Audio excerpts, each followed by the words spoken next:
ધોરણ 12 સાયન્સ વિષય biology board practical exam માટે એક અગત્યનો પ્રેક્ટિકલ નંબર 3 પરાગાસન પર પરાગનલિકાનો અભ્યાસ. તો આજે આપણે આ 7 માર્ક્સનો પ્રેક્ટિકલ પુરવણીની અંદર કેવી રીતે લખશું તો આજના સેશનમાં આપણે માહિતી લેશું. તો જો આવી રીતે તમે લખાણ કરેલું હશે પુરવણીની અંદર તો તમારે 7માંથી 7 માર્ક આવી જશે. તો પુરવણીમાં આપણે લખીએ ત્યારે હેતુ તો આપણે પહેલાં લખવો જ પડશે, જે તમને એક્ઝામિનર લખાવી દેશે. બીજું છે જરૂરિયાત. તો જરૂરિયાતમાં આપેલું પુષ્પ એટલે તમને જે પુષ્પ આપશે બરોબર એક્ઝામમાં એ જ પુષ્પનું નામ અહીંયા લખવાનું. જાસૂદ આપે તો જાસૂદ અને ધતુરો આપે તો ધતુરો. પછી બીજું આપણે બીકર છે, પાણી છે, slide, cover slip, cotton blue, અભિરંજક છે, સૂક્ષ્મદર્શક યંત્ર છે, બ્રશ છે, સોય છે.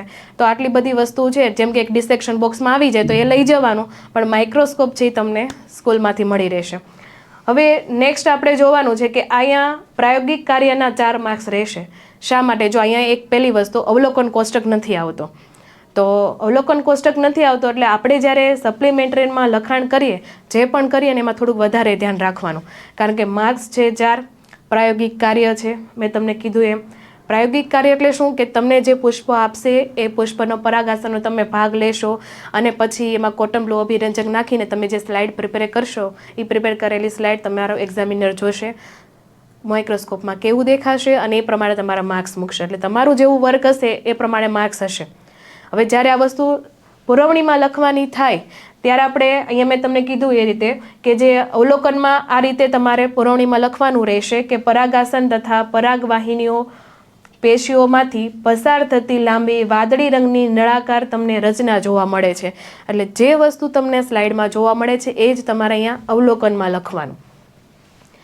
નેક્સ્ટ બીજી વસ્તુ છે કે તમારે આકૃતિ ડ્રો કરવાની. ઘણા સ્ટુડન્ટ શું કરે કે પરફોર્મ કરી દીધું, લખવું શું ક્વેશ્ચન ત્યાં જ આવે, કારણ કે અવલોકન કોષ્ટક નથી આ પ્રેક્ટિકલની અંદર. એટલે થોડુંક લખાણ કરીને તમારે અવલોકનની અંદર સરસ મજાની આકૃતિ ડ્રો કરવાની જે તમને માઇક્રોસ્કોપમાં દેખાય છે તે. તો આ રીતે તમે પરાગાસનનો ટુકડો લીધેલો હશે અરાઉન્ડ 1 સેન્ટીમીટરનો, તો એ ટુકડો લીધો હશે. ઉપર તમને આ રીતે પરાગરજ દેખાતી હશે અને જે અંકુરિત પરાગરજ દેખાતી હશે તો એમાં આ રીતે પરાગનલિકા તમને લાંબી અમુકમાં ટૂંકી એવી રીતે દેખાશે જે વાદળી રંગની હશે. રેડી? તો આ રીતે જે પણ તમને દેખાય છે એ તમે સપ્લિમેન્ટરીમાં આકૃતિ દોરીને દર્શાવજો.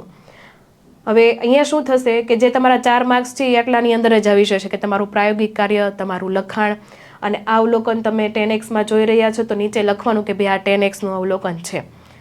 છેલ્લે આવશે તમારું તારણ. તો પરાગવાહિનીના મધ્યવર્તી પેશીમય ભાગમાં પરાગનલિકાઓ દેખાય છે. એટલે જ્યાં દેખાય છે આપણે તારણમાં બતાવી દઈએ છીએ.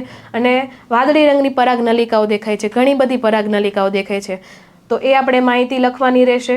અને આ જે પરાગનલિકા છે એનો ઉદ્ભવ ક્યાંથી થાય છે એ પણ એક્સ્ટ્રા માહિતી આપી દીધી કે જે પરાગરજનું જનન છિદ્ર છે એમાંથી આ પરાગનલિકાનું નિર્માણ થશે. તો આવી રીતે તારણ સાથે આ પ્રેક્ટિકલ પૂરો થાય. એટલે ટોટલ આટલું તમે પ્રાયોગિક કાર્ય કરશો, આટલું લખાણ કરશો, એના 4 માર્ક્સ થઈ ગયા છે. અને છેલ્લે હવે 3 માર્ક્સ વધ્યા. તો જે 3 માર્ક્સ છે એના મૌખિક પ્રશ્ન રહેશે. એટલે કોઈ પણ એક્ઝામિનર છે એ તમને થોડા ક્વેશ્ચન પૂછશે અને એના આધારિત તમારું માર્કિંગ થશે અને તમારા 7માંથી લોકો માર્ક્સ મૂકશે. તો આપણું લખાણ પ્રોપર છે, પ્રાયોગિક કાર્ય પણ વ્યવસ્થિત છે.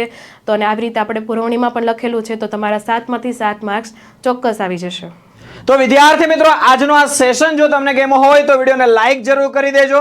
આ વિડીયો દોસ્તો તમને કેવો લાગ્યો છે કોમેન્ટ કરીને જણાવી દેશો અને ચેનલને સબસ્ક્રાઇબ કરી બેલ આઇકોન બટન પર ઓલ નોટિફિકેશન ઓન કરી દેશો, જેથી દરેક સેશનની માહિતી તમારા સુધી દોસ્તો પહોંચતી રહે.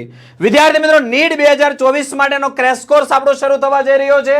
આ ક્રેશ કોર્સ જે છે ઓનલાઈન તથા ઓફલાઈન બંને માધ્યમની અંદર અવેલેબલ છે. તમે પણ જો નીટ 2024 ની અંદર એક બે સ્કોર કવર કરવા ઈચ્છતા હોય, આ કોર્સની અંદર જોડાવા ઈચ્છતા હોય તો કોન્ટેક્ટ કરશો 8866605548 ઉપર. વિદ્યાર્થી મિત્રો આજના સેશન આપણે અહીંયા એન્ડ કરીએ છીએ. મળી એક નવા સેશનની અંદર. ત્યાં સુધી બાય બાય, આવજો.